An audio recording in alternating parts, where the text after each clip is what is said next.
Johnson City's Mayor John Hunter agreed to an interview with News 5's Caleb Perney. This amid calls for a town hall on the police department's handling of the Sean Williams case. But this morning, just hours before that interview, he canceled. Caleb joins us live from our Johnson City newsroom to explain what happened. Caleb. Yeah, I had hoped to get the city's perspective on hosting a town hall and answers to some of the biggest questions that people are asking. But tonight, many of those questions remain unanswered.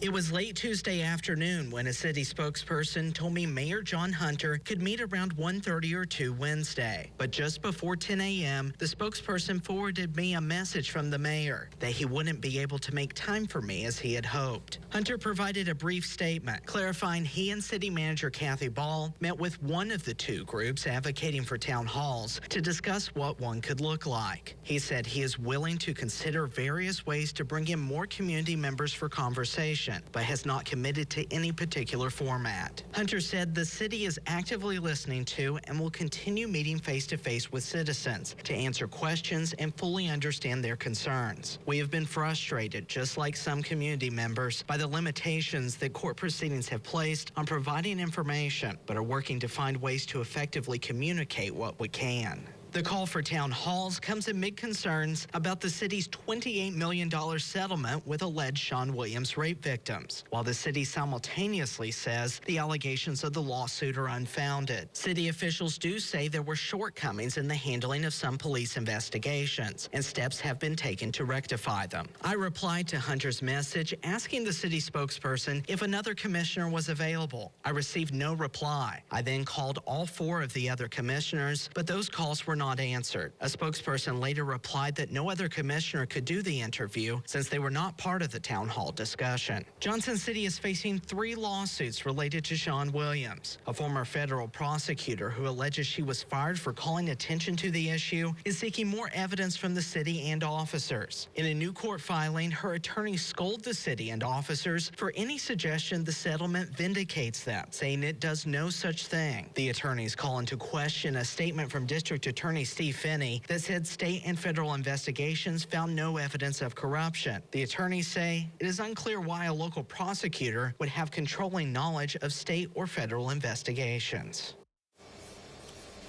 Now, at a commission meeting last week, Mayor Hunter explained that commissioners approved the settlement because while there was no evidence of criminal wrongdoing, both the police department's deficiencies and the heinous criminal acts of Sean Williams could have risked a verdict totaling more than the city's annual budget.